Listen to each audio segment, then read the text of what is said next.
A captured ISIS militant named Kareem tells CNN how he got his battlefield courage. They gave us drugs, hallucinogenic pills that would make you go to battle not caring if you live or die. When our CNN team interviewed Kareem last year, he was being held by Kurdish militants in northern Syria. It was impossible to know if he was telling the truth or if he was being coached by his captors. But tonight, a U.S. official tells CNN it's believed some jihadist fighters are using the drug Captagon, a dangerous and powerful amphetamine. How would it fuel them on the battlefield? It keeps you awake. You can stay awake for days at a time. You don't have to sleep. And it gives you a sense of well-being and euphoria, and you think that you're invincible and that nothing can harm you. Recently, the UN's drug czar said ISIS and the al-Qaeda-affiliated Nusra Front were believed to be smuggling the chemical precursors for Captagon. A U.S. law enforcement official tells CNN there's a robust black market for the drug in the Middle East. Analysts say the profits fund weapons purchases for jihadist groups. Hezbollah, people affiliated with Hezbollah, have a long history in the production and sale of Captagon. At one point, there was a fight between Hezbollah-affiliated persons because some people were angry they weren't getting a cut of some of this business. Captagon was developed in the 60s and was first used to treat people with hyperactivity. It's since been banned in the U.S. and elsewhere. And while some question the drug's prevalence among fighters who preach Islamic purity, analysts say jihadists can find a justification. Is it hypocritical? Is it a violation of cultural, religious principles? Jihadist scholars would argue that this is not hypocritical, that, first of all, it's not a drug that's being taken to get high. Psychiatrist Robert Kiesling, who's treated thousands of addicts, says Captagon's so hallucinogenic it can make a user hear voices and see things that aren't there. That can hurt you on the battlefield, right? Absolutely, yeah. But I think they have made the decision that keeping these guys awake for 4 or 5 days at a time and giving them the sense of invincibility is worth whatever harm or side effects the drugs have. Lebanon's Bekaa Valley has a history of smuggling and trafficking of all sorts, an area where illegal activities include narcotics. Ahmed is one of those who transports and sells a type of amphetamine called Captagon, a cheap and hugely popular drug in the Middle East. Here's what I sell. If someone takes Captagon, he's sure to stay awake and not go to sleep. In a bag like this one, you get around 200 pills. One costs about $20, and some only $17 or $18 each. Before the war broke out in Syria, all of the Captagon produced in Lebanon headed to the Gulf states. But a new market opened up with rebel fighters keen to get their hands on it. Traffickers and users don't bother about Sharia law when it comes to Captagon. Every dealer has his contacts, his network. It's our business and no one else's. We sell in towns like Arsal in Lebanon or in others. We sell to rebel fighters and to anyone. All that matters is doing business. Users tend to take the drug at night, according to this specialist. When someone swallows Captagon, he feels more energetic and less tired. But it's only an impression, and the fatigue accumulates. Because it's a form of amphetamine, Captagon increases nervosity and makes the consumer delirious. All of that with that feeling that he's overpowerful. Lebanese anti-narcotics forces managed to seize a significant amount of drugs, but they know that large quantities still cross borders. In April 2014 alone, we seized 30 million pills that you can see here. 30 million Captagon pills. The drug is exported a lot to Gulf states and in particular to Saudi Arabia. Easy to produce and to sell, Captagon is a drug of choice for smugglers. Its illegal trade could even increase as the war in Syria drags on, with youths desperate to escape reality and fighters looking to gain strength. Authorities in Saudi Arabia have reportedly seized more than 5 million amphetamine pills. 11 people have been arrested. 9 of them are said to be Saudis, the other 2 Sudanese. A small quantity of heroin and a machine gun are also understood to have been found.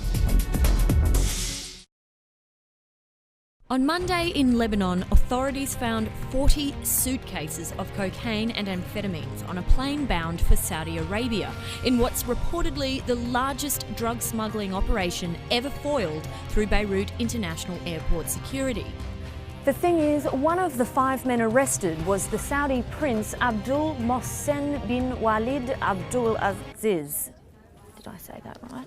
What's even worse is the pills seized were Captagon, a type of amphetamine manufactured in Syria and, by some accounts, fueling the horrific conflict there. Their illegal trade makes millions of dollars, with many fighters addicted to the drugs. So, yeah, having a Saudi prince caught up in all this is a fairly bad look, especially when you consider how his own kingdom treats drug traffickers. Saudi Arabia ranks 3rd in the world for putting people to death, just behind China and Iran. According to Amnesty International, roughly half of all executions in the wealthy Middle East kingdom are for drug-related offences. From August 2014 to June 2015, Saudi Arabian authorities executed at least 175 individuals, meaning on average the Saudi government kills someone for drug offences every 4 days, usually by public beheading with a sword, which the ministry says is a deterrent. Although that doesn't seem to deter members of the Saudi royal family. According to a leaked 2009 WikiLeaks cable, the underground party scene for Jeddah's elite youth is, quote, thriving and throbbing. The full range of worldly temptations and vices are available: alcohol, drugs, sex, but strictly behind closed doors. This freedom to indulge carnal pursuits is possibly merely because the religious police keep their distance when parties include the presence or patronage of a Saudi royal. Quelle surprise! For all the moral posturing of Saudi Arabia's religious rulers, its own royal brood of brats are hardly model citizens, and few of them face the same harsh punishments for violations of Sharia law as the kingdom's underclass. There are 15,000 princes and princesses in the royal House of Saud. Here's a hit list of the worst behaved among them. Prince Abdul Mohsen, caught with 40 suitcases of drugs on his jet, still under arrest in Lebanon. There's Prince Saud bin Abdulaziz, who murdered his own servant in London, got life in prison, but is serving his sentence in Saudi Arabia. There's Prince Naif bin Sultan, who allegedly smuggled 2 tons of cocaine to France in 1999, was convicted in absentia and indicted by the US, but lives under legal shelter in Saudi Arabia. And then there's Prince Majid bin Abdullah, perhaps the most bizarrely f***ed up of them all, who just last week was accused of sexual abuse and drug use by 3 female staffers at his Beverly Hills mansion. Apparently, Prince Majid ordered women to strip naked because he wanted to see some naked pussy. Shouted at one who refused. I'm a prince. I do what I want. You're nobody. Engaged in homosexual acts which are punishable by death in Saudi Arabia. And, wait for it, ordered a male aide to break wind in his face on command. Fight in my face. Fight in my face. Do it. Do it now. Old fart sniffer hasn't been seen in LA since posting $300,000 bail. It's thought he's fled to Saudi Arabia, where there's no US extradition treaty. So, yeah, he'll probably get away with it too.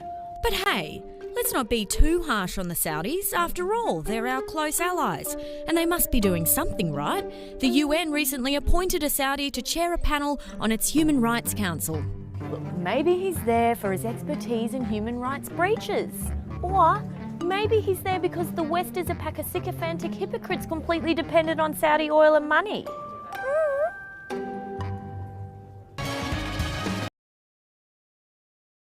Saudi Arabia, with its strict Islamic rules, might not be the first place that people think of when it comes to dance music. But the kingdom held a massive electronic music festival over the weekend. Our Yoon Jung-min tells us more. A huge electronic dance music festival was held over the weekend in the heart of Saudi Arabia, one of the most conservative regimes in the world. The 3-day Middle East festival wrapped up Sunday in Riyadh, having drawn at least 400,000 people. State-run broadcaster Al Arabia said that was an even bigger crowd than festivals such as Coachella in the US or Tomorrowland in Belgium. Middle East 2019 has been a magical sensory overload of joy, wonder and bliss, and it's truly fantastic and a privilege to be a part of it. I feel like I'm on Tomorrowland here. Like, I'm really enjoying it. It's really nice atmosphere. The crowd was full of men and women, an extraordinary spectacle in a country that follows Islamic laws that strictly separate males and females in public. On stage, there were also women performers and DJs, equally rare in a country where women do not perform in front of men. Also, aside from the traditional abayas, many women wore a colorful version of the traditional dress, while others chose a more casual look. This is regarded as part of Crown Prince Mohammed bin Salman's reform drive, allowing more leeway and aiming for a so-called moderate Islam. Among the global DJ stars and singers were South Korean boy band Monsta X, following in the footsteps of BTS and Super Junior, who performed in Saudi Arabia earlier this year. 윤정문, 아리랑 뉴스. Stehen radikale Islamisten unter Drogen, wenn sie einen Anschlag verüben? Experten bejahen diese Frage. Auch Augenzeugen von Attentaten berichteten wiederholt, Terroristen seien wie Personen vorgegangen, die unter dem Einfluss von Drogen standen. Fachleute gehen davon aus, dass das Mittel Captagon zum Einsatz kommt. Es wurde in den 60er Jahren medizinisch genutzt, um Schlaflosigkeit und Depressionen zu bekämpfen. Captagon ist die gängige Bezeichnung für Phenethyllin. Mit diesem Wirkstoff wird Amphetamin und Theophylin hergestellt, so der belgische Experte De Schuitener. Beide Mittel wirken stimulierend, sie erhöhen die Konzentration und verstärken die Leistungsfähigkeit. Medienberichten zufolge werden große Mengen Captagon unter anderem in Syrien hergestellt. Die illegale Droge soll eine Einnahmequelle der Terrororganisation Islamischer Staat sein. Die Herstellung ist ziemlich einfach. Ein besonderes Laboratorium ist dazu nicht nötig. Captagon kann auch unter einem anderen Namen verkauft werden. Es ist nicht sicher, dass die Droge Phenethyllin enthält. Sie kann auch Kokain oder andere Produkte enthalten. Der Tunesier, der im vergangenen Sommer am Strand von Sousse 38 Menschen tötete, stand unter dem Einfluss von Drogen. In Paris fanden Ermittler in dem Hotelzimmer Salah Abdeslams und seiner mutmaßlichen Mittäter zahlreiche Einwegspritzen. 47 million. That's how many amphetamine pills were seized in a hidden flower shipment out of Saudi Arabia. Authorities say they seized the drugs at a warehouse there. 8 people were arrested for allegedly smuggling the drugs. This is being called the biggest one-time drug smuggling attempt in terms of narcotics seized. The country's narcotics enforcement agency says it tracked the shipment and raided the warehouse. In Italien sind 14 Tonnen Amphetamine beschlagnahmt worden. Marktwert mehr als 1 Milliarde Euro. Die 84 Millionen Pillen wurden im Hafen von Salerno im Süden des Landes sichergestellt. Sie kamen aus Syrien und seien für den internationalen Markt bestimmt gewesen, so die Polizei in Neapel. Es handle sich um die größte Beschlagnahmung der Aufputschdroge weltweit. Das Geld, das man mit dem Verkauf der in Syrien hergestellten Drogen einnehmen wollte, sollte zur Finanzierung des islamistischen Terrorismus genutzt werden. Das Bürgerkriegsland sei in den letzten Jahren zum weltweit führenden Hersteller von Amphetaminen geworden, so die Polizei. Das beschlagnahmte Aufputschmittel trägt den Namen Captagon und gilt als sogenannte Dschihadistendroge. Auch die Täter des Anschlags auf das Pariser Bataclan sollen unter dem Einfluss der Droge gestanden haben. Kiffen im tiefkonservativen Pakistan. Diese Männer rauchen Haschisch und das nicht wenig. Eigentlich ist Muslimen das verboten, aber in einem Land, in dem Alkohol nicht erlaubt ist, wird beim Cannabiskonsum oft ein Auge zugedrückt. Als ich jung war, fing ich eines Tages an, mit Freunden zu rauchen. Am nächsten Tag ging ich mit ein paar anderen Freunden aus, rauchte wieder und es wurde zur Gewohnheit. Der Genuss von Haschisch war schon vor der Ankunft des Islam in der Region verbreitet. In diesem Sufi-Schrein in Peshawar versammeln sich die Anhänger täglich, um zu kiffen und Tee zu trinken. Jegliche andere Form von Rausch ist hingegen unerwünscht. Alkohol ist absolut verboten und unrein. Man sollte nicht mal dran denken. Wenn jemand Alkohol mitbringt, schlagen wir ihn zusammen und übergeben ihn der Polizei. Laut einer aktuellen Umfrage der Vereinten Nationen ist Cannabis die beliebteste Droge Pakistans. Diese alleinerziehende Mutter sagt, das Rauchen hilft ihr, mit Stress fertig zu werden. Ich habe mich schlecht gefühlt beim ersten Mal, aber nach einiger Zeit fing ich an, es zu genießen. Die Musik spielte und es klang gut. Meine Freunde haben gelacht und ich mochte es. Gesundheitsexperten warnen vor möglichen Schäden. Zudem gibt es in Pakistan nur wenige Entzugseinrichtungen. Doch Hasch bleibt preiswert und weit verbreitet.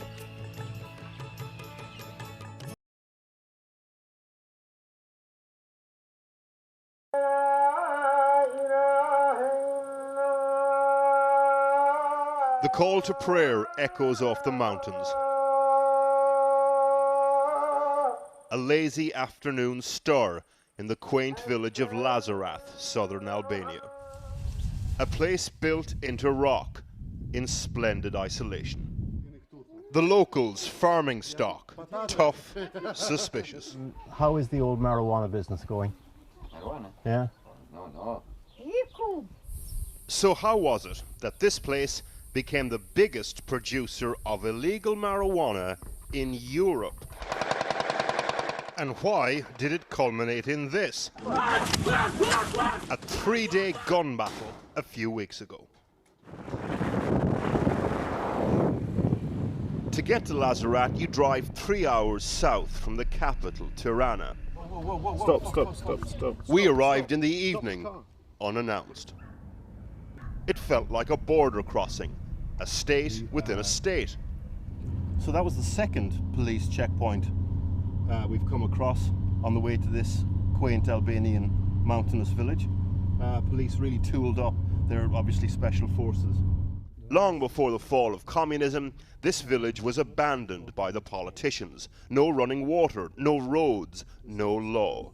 So villagers took care of themselves. Over time, Lazarath became pariah and proud. So we've got through the roadblocks. We've arrived in the center of this Albanian village. This is one of the gentlemen we've met. He's from the Special Forces, and we've been told that tomorrow he will serve as our guide to show us around the village.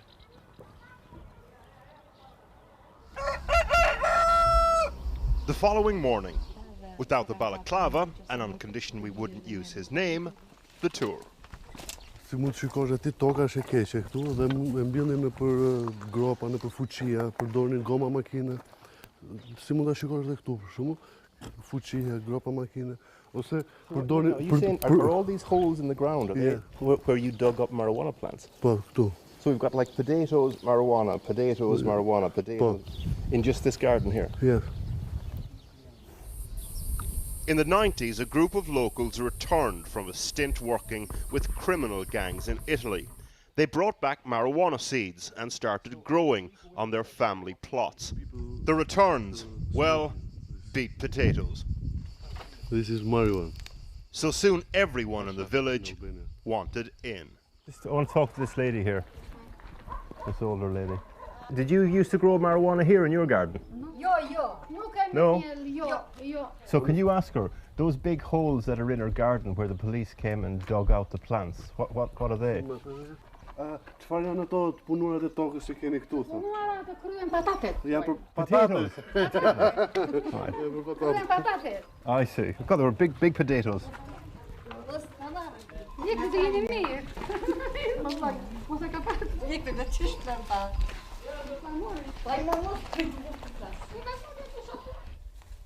Over the years, this once poor, desolate village became a European marijuana bazaar. Absolute mountains of the stuff. Traffickers dealt directly with farmers. Bigger farmers became bigger players. Organised crime moved in. They produced so much marijuana, they ran out of places to store it. The water tanks weren't for water. The place was literally packed to the rafters with the stuff. Everyone became rich. But how rich? This investigative journalist was born nearby. How much money do the people in this village make from this business? $4.5 billion each year, which means... Wait, now, really? Yeah, which means the half of Albanian GDP. They got so rich they employed help, an estimated 3,000 labourers from elsewhere.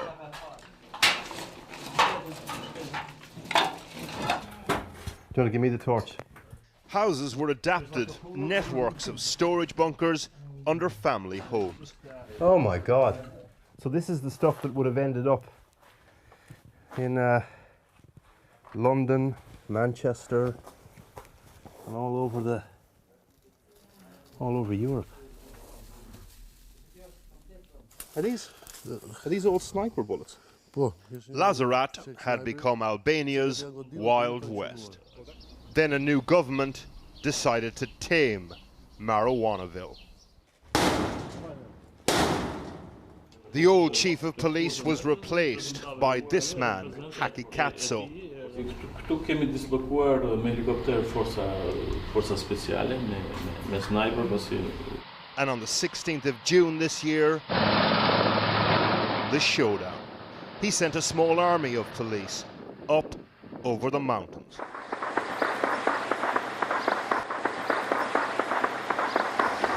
Gati të 3 ditë luft. Deri dhe mortaja dhe mitralos të lehtë të rënd, edhe mortaja këmbësorie. Dhe granat hes, bazuka. The villagers had bazookas. Po. Villagers, drug dealers, and even hired mercenaries fought the law. But the law won. For a police force in need of a reputational reboot, it was a coup. No lives were lost. This red circle painted on the gate means that it was raided by special forces. And this is where they burnt a big mound of marijuana outside the house. And we were told that when they heard the police were coming, they threw their guns out onto the street. That was the households that surrendered. Some of them, of course, didn't. Only a handful of families were not involved in the business, and they, by and large, were devout Muslims, like this man. Dhe ne kemi qenë të trysnuar nga njerëzit ta, nga presioni i fshatit, nga gjithë që ju pse se bëni ju ande këtë, ne shqyr Zotit nuk. Po t'ju çuditsi pakica që është ruajtur. Dhe ata që do të ruajnë në rrugën e Zotit janë shumë pak. Jo vetëm në këtë fshat, por në gjithë botën.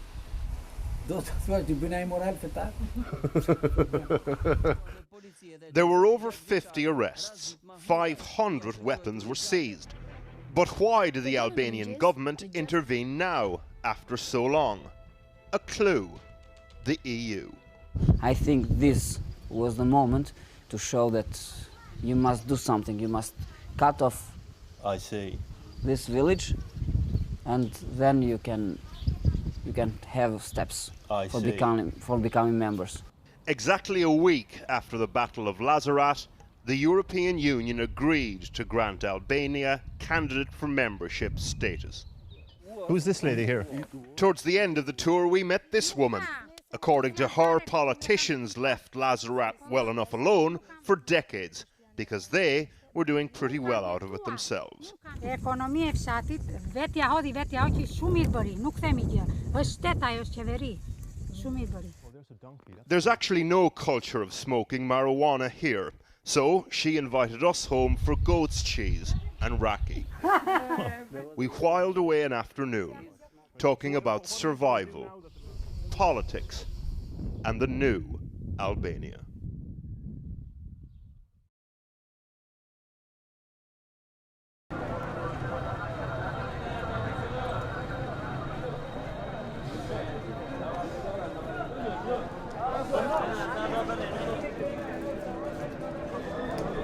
Modane malera da birim kirkra mezana injana ai mona mezana roi magnar se kirkat la de köp nafas shame ka shafi kirem arzish mezana adam edna mezana fi ga yona mezana ai wona to na mezana ka malera mezana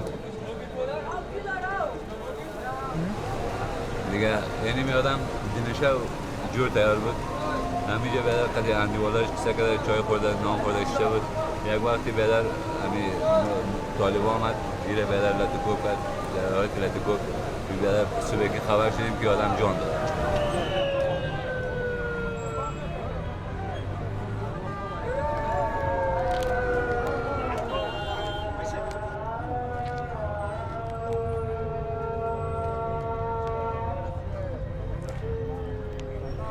بوده سوار شده دو تا بوده شبخانه تا اما کوم کسان چه ملکی خواهد به مرشی و کوم کسان چه لک جوری گیره جوری دا وردی هقا به جور شی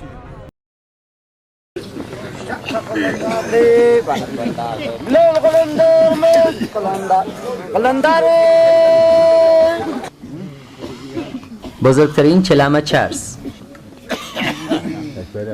این چلم که سرخانه‌اش گنجایش 200 گرم چرس را دارد نزد کاکا غلاممد در قریه شیوان ولسوالی انجیل ولایت هرات هست که روزانه صدها نفر به باغچه کاکا برای کشیدن این چلم می رود.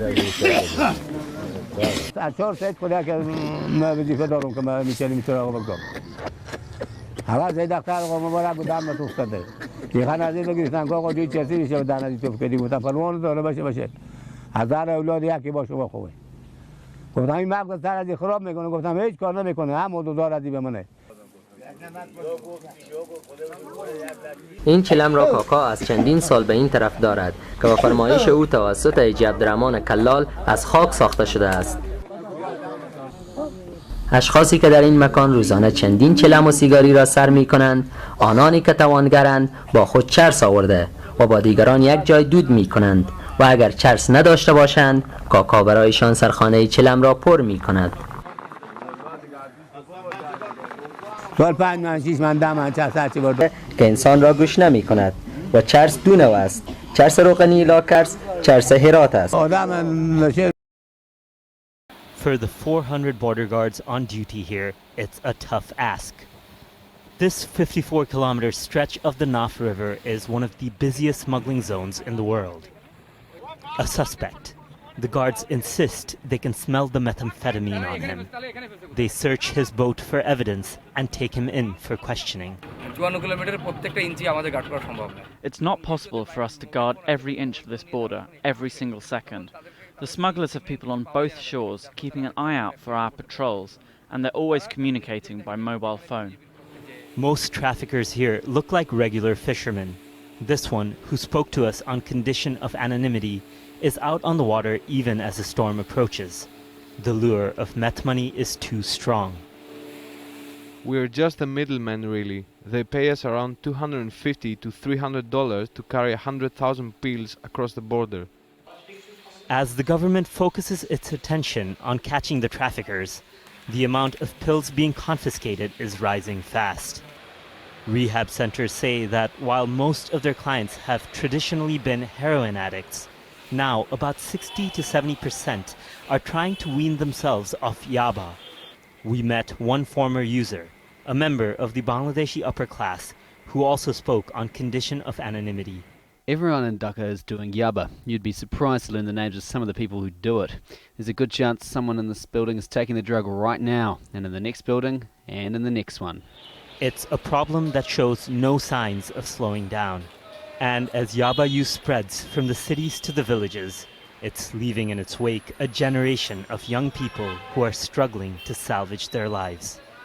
Maher Sattar, Al Jazeera, Teknaf, Bangladesh.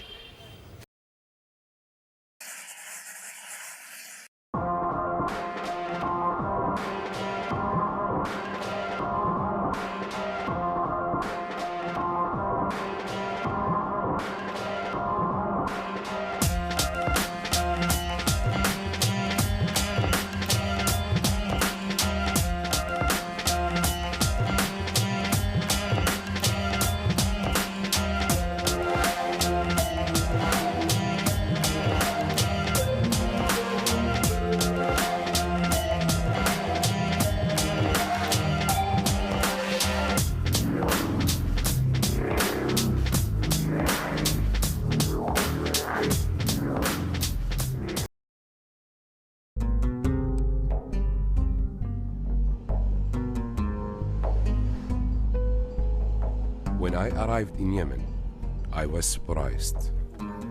Every day after lunch, the whole country comes to a stop. Wherever I went, people in groups chewing on leaves. Men, women, even children. بتخزن؟ كم مرة باليوم بتخزن؟ كل يوم. كل يوم. انت حجمك صغير. دي كبيرة. انت مو كبير. الناس كله. I want to find out what has happened to this country. السلام عليكم حاج. عليكم السلام ورحمة الله. كيف صحتك؟ الله يسلمك. اليوم راح تحكي لنا عن شجرة القات ها؟ أيوه. تفضل ويانا. Here in Yemen, it is called cat. The young leaves of this tree contain a narcotic drug called cathinone. It is illegal in many countries, but not here in Yemen. Here, it is part of their lives, their culture. زين أنت حجي تزرع القات، تاكل قات؟ نعم. يوميا؟ يوميا. Some have told me it focuses the mind, helps you to study, makes you relaxed, aids communication, can even help you to stay healthy. هكذا يجي يعني في الواحد حمى ويجي فيه ألم هكذا يعني يشتي حاجة يشتي. Others say it is the devil's tree. من أجل هذه الشجرة الخبيثة يعطي الإنسان اليمني كل ما يملك من أجلها. زي ما بدينا نخزن تمام، يحس واحد من الشوى كذا ويخليك إنسان ناجح وأنت أكبر فاشل. They say that it is destroying the land, the economy, and the people. One thing is for sure, cat has taken over this country. القط هذا عندنا شيء حاجة طبيعية يعني مثلا نقولوا زي أي حاجة زي ما الجرجير زي ما السلطة زي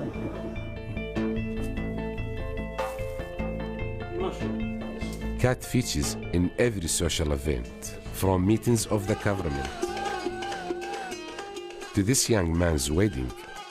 القط له طعم طبعا لكل شيء، يخليك تتمتع بالعود، بالموسيقى، بالزفة.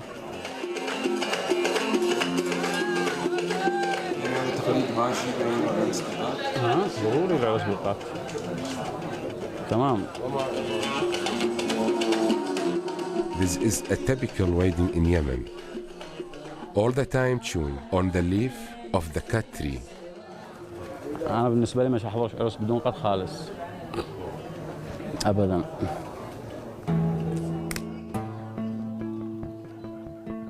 I head out to see the cat farms. I see two young boys in the trees. شو بتسوي يا شباب؟ نقطوا قات. قات؟ المن؟ أنا نخزن. ها؟ نخزن. أنت بتخزن؟ قد صار لك بتخزن؟ سنة. سنة بتخزن؟ This is Muhammad and Ahmed. وش قد الكمية تاكلها؟ مشان بتخدر؟ إنها غير نص علاقها. نص علاقة؟ يعني تاكل هذا اللي ببطنك؟ إيه. بيخدرك؟ بتكيف؟ وهذا تبيعونه؟ إيه. وهاي قديش حقها هاي بيدك الكيس؟ ها؟ هذا الكيس ايش قد حقه سعره؟ إيه. هولان بيحن 500 هولي. 500. إيه. كلهم قد اشتروا كلهم قد اشتروا. The next day, I go to the markets. Shop after shop, selling nothing but leaves. Muhammad is here, selling the cat he picked that morning. كم؟ ما يسوي.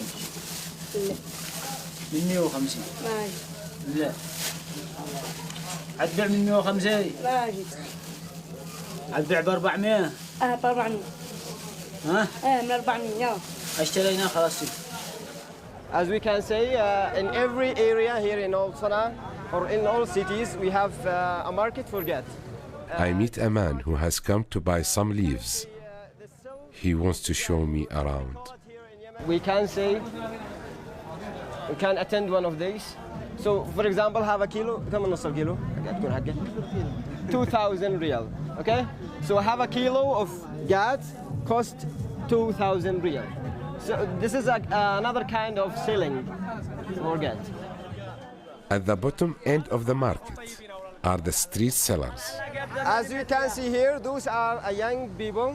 They are selling gat. As you can see, imagine that he is 13 years old. So those two, they are brothers. They are brothers. Their fathers. They are collecting money for their families by selling this gat. Some looked even younger. بكم هذا؟ 350 كثير مو؟ I saw a disturbance.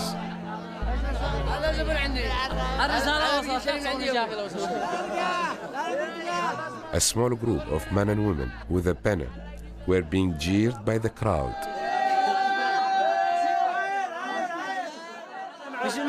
لانهم بيقطعوا ارزاق الناس، في ناس ملايين بيتعايشوا من القات. تعب نفسك حرام بالله، ما حد يبطل قات لو سويته ما سويته. Holding the banner are men and women from the Irada Foundation for a Cat-Free Nation.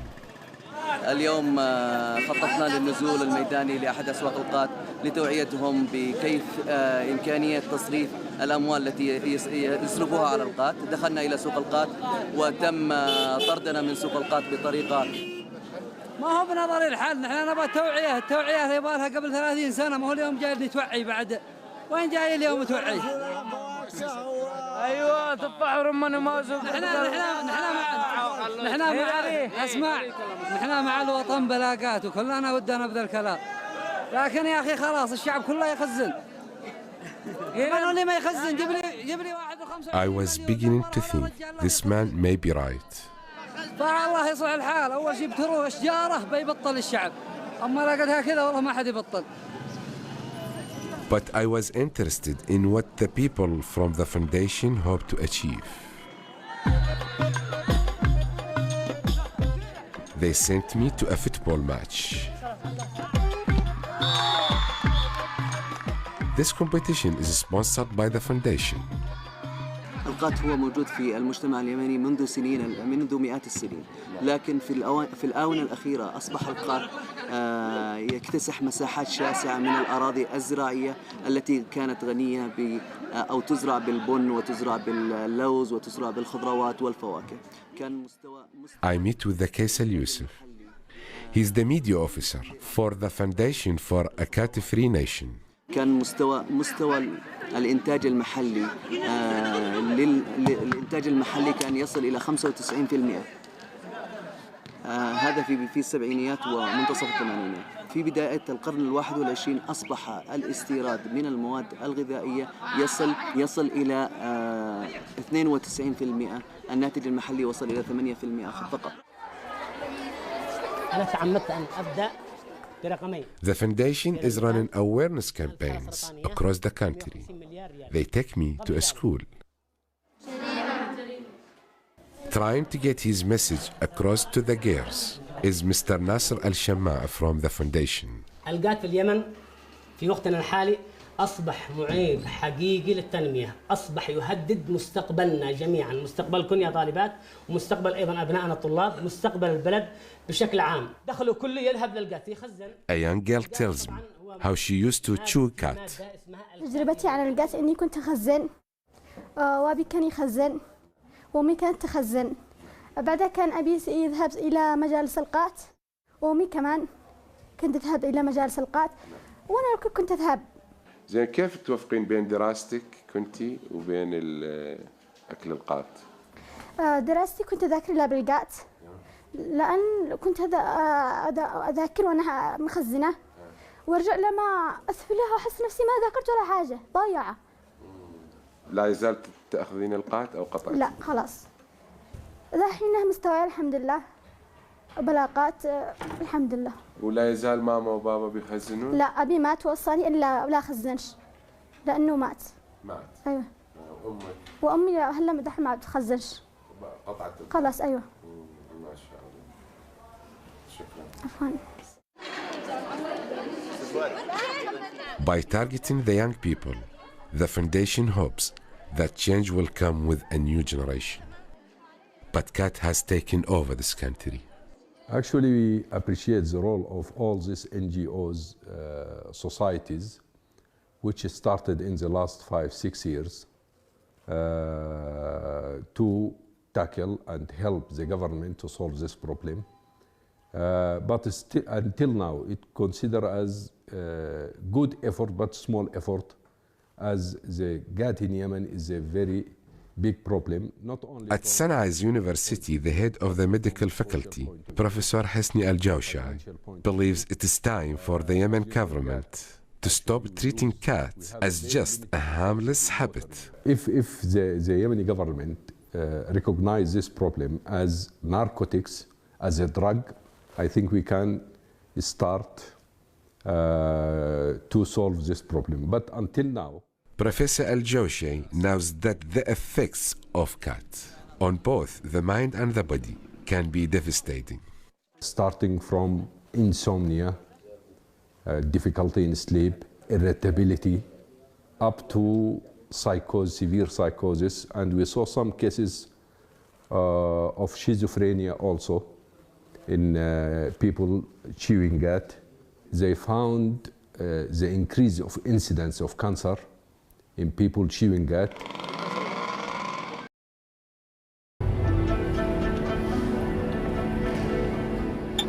Es waren 5 Züge, danach wollte er immer mehr. Mehr Crystal Meth, mehr Methamphetamin, mehr von der Droge, die ihn anfangs so stark machte.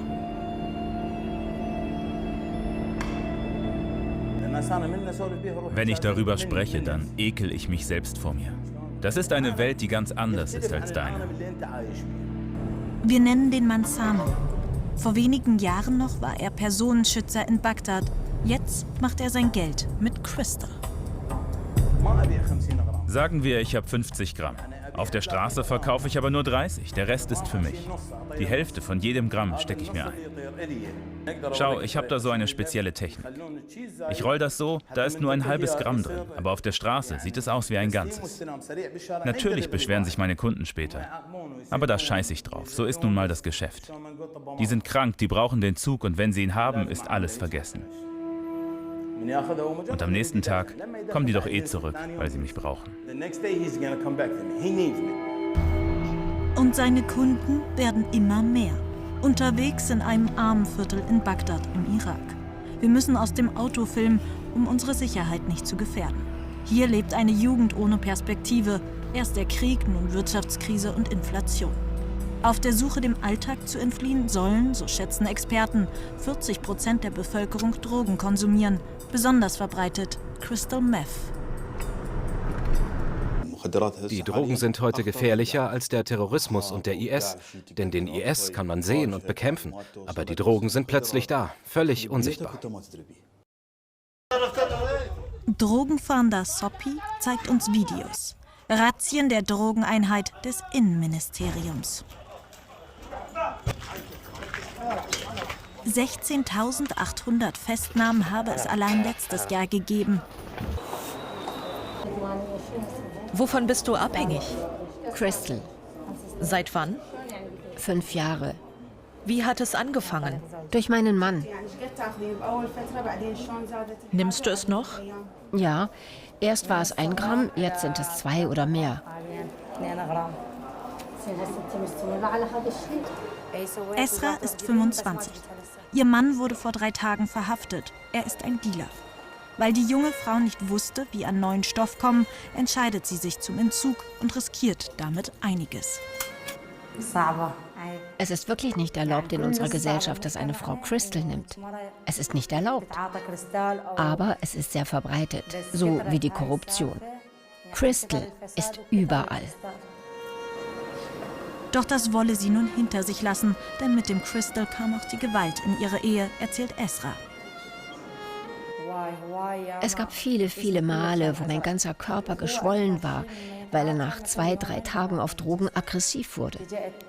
In diesen Momenten wollte ich ihn verlassen, aber weil ich abhängig bin, konnte ich ja nicht zu meiner Familie zurück. Aber warum nicht? Meine Familie würde mich töten, wenn sie das wüssten. Weil einer Frau darf das nicht passieren. In unserer Kultur ist das schon für einen Mann schwierig, aber für Frauen? Sie würden mich köpfen. Wirklich umbringen? Ja, umbringen. 14 Tage dauert die Behandlung, danach, so sagt Esra, will sie neu anfangen. Ja, Paul, und gleichzeitig suchen die Taliban nach Partnern für ihre Geschäfte. Und da haben sie sich ausgerechnet auch die Ampelregierung, die neue deutsche Bundesregierung ausgeguckt, die ja Cannabis freigeben möchte. Und da wittern die Taliban jetzt neue Geschäfte. Wir schauen uns einmal an auf das, was er gerade dir erzählt hat, nämlich der Sprecher des Taliban-Innenministers. Das hat er dir gesagt zu diesen möglichen Geschäften mit der deutschen Regierung. Eine Drogenfirma will in Afghanistan investieren. Wir sprechen mit ihnen. Wie ist das Unternehmen mit ihnen in Kontakt getreten? Über die genauen Verknüpfungen weiß ich nichts, aber was wichtig für uns ist, sie investieren in Afghanistan und das ist wichtig für uns.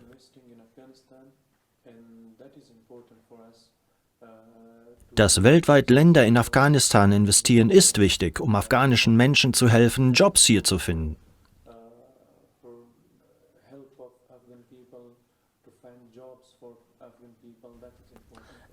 Und sind Sie offen für eine Kooperation, wenn Unternehmen in Afghanistan investieren, sodass sie eine Kooperation mit Gras, Cannabis machen können, um es diesen Firmen zu verkaufen? Import-Export nach Deutschland? Die Vereinbarung ist noch nicht abgeschlossen. Nächstes Mal werden wir es genauer erklären. Sind Sie optimistisch? Ja. Sehen Sie gute Möglichkeiten der Kooperation mit Deutschland aufgrund der Legalisierung von Cannabis und Gras? Ja, wir laden Investoren der ganzen Welt ein, in Afghanistan zu investieren. Wenn wir ihnen das Vertrauen geben, dass Afghanistan sicher ist. Also, mein Job ist es, Ihnen zu vermitteln, dass die Sicherheitssituation gut ist. Paul Ronsheimer, uns zugeschaltet aus Afghanistan, noch bei uns, der auch mit dem Innenministerium der Taliban gesprochen hat, die sich einen Deal erhoffen. Wie glaubst du, wird man darauf reagieren? Es ist ja immer die große Frage, wie kann man den Menschen im Land helfen? Was kann man auch gegen die Taliban tun? Und viele Politiker sind sich da auch nicht ganz einig, wie die Vorgehensweise die richtige sein könnte in diesem sehr schwierigen Spagat. Assalamu alaikum. Few days back, we saw videos of free mixing music, bikinis and alcohol on the beaches of Saudi Arabia. Very few people raised their voices against it. Raised here, and a few years ago we weren't even allowed to listen to music. So this is like heaven. This is like I don't know. I can't even explain it to you. You can't imagine it. This is like heaven. This is like I don't know. I can't even explain it to you. You can't imagine it. I swear. I mean, that really sums it up. You know, it reminds me of the hadith of the Prophet sallallahu alaihi wasallam. Now it's crossing limits. It is happening in the land of our beloved Prophet, peace be upon him. You can see many girls went to this concert. Boys were dancing, taking girls on their shoulders.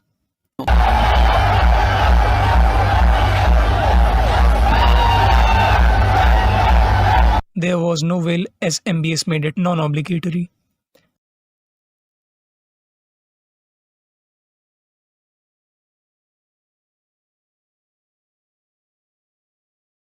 All this is happening in the name of Islam and Sharia.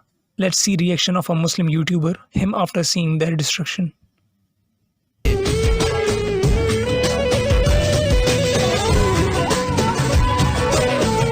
And in this free mixing, some men were teasing a female. Then further, these things results in big crime.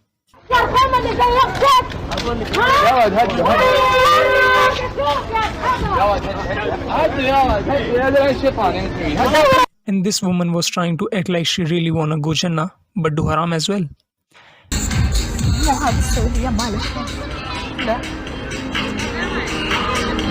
And look, some helping nature men were helping a woman to get a good view by touching with their hands inappropriately.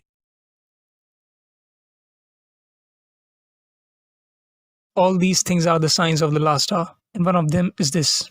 An Arab king will die. There will be disagreement concerning succession, and his 3 sons will fight together. No one will win. Then a man will emerge from Medina. He will hurry to Makkah. The people of Makkah will come out to him and urge him to try to force him to accept the bay'ah. And the black standards will come from Khorasan, black flags. Nothing shall turn them back until it is planted in Jerusalem.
A huge drug bust shines a very bright spotlight on one of the little-known drivers fueling the Syrian civil war. The drug is an amphetamine called Captagon. The bust happened in Lebanon. A member of the Saudi royal family allegedly tried to smuggle 2 tons of this stuff out of the country on his private plane. Yeah, you might not have heard of Captagon, but this is a key source of funding for so much of the mess that's going on right now inside Syria. I want to bring in Aaron Baker, African correspondent and former Middle East bureau chief for Time magazine. And Aaron, you know, Captagon is this drug. Again, I don't think almost anyone has heard about it here in the United States, but you have been investigating this, and we're talking millions and millions of dollars worth of funding for a lot of these forces fighting on the ground inside Syria. Yeah, this bust that we saw in Lebanon, it could potentially be worth anywhere from 50 million to 200 million on the street in Saudi Arabia. But this is a drug that you don't have in Europe. It's very popular in the Gulf. It's basically an amphetamine. And it's been funding wars since probably 2006 with the Israeli Hezbollah war. What is the connection? Why such a strong connection to Syria? Well, what happened is that it started, Captagon, like cocaine, like heroin, was a key funding or revenue stream for Hezbollah back in the 2006 war. And it's an obvious choice, and drugs are a great way to buy weapons. So in 2011, 2012, when we saw the breakdown of security in Syria, a lot of the manufacturing went over into Syria. So that's where the production happened. But the thing is that this can fund both sides of the war. I mean, it's opportunistic. Anyone can make this drug. It's fairly easy. Yeah, and it's cheap. It's very cheap to make. The profit margins are enormous. Who's taking it then? I mean, if they're making it inside Syria, it's being sold to whom, where? Street market is largely Saudi Arabia. I would say that probably 3/4 of all drug treatment cases in Saudi are addictions to Captagon amphetamines. Wow. Yeah, it's one of the largest amphetamine captures and seizures in the world take place in Saudi. This is the drug of choice on the Saudi street. So, Aaron, why then isn't it so talked about? I mean, we were really, once we saw this bust, that's when I started really looking into it. Why don't we hear more about it and more about its role that it plays in Syria? I think because it's not one side or the other. There's many revenue streams. ISIL or ISIS can get their money from petroleum sales, any other drug sales. Hashish is also a big revenue generation, as is kidnappings. So it's just one of the many revenue streams, although it seems to be more and more significant as the years go by because the market is still so strong in the Gulf. Yeah, it's not easy to cut off the source. It's not like Afghanistan where you can, spot poppy fields and get in the supply chain there. This can be done and made almost anywhere, correct? It's like methamphetamines. You can do it in your kitchen.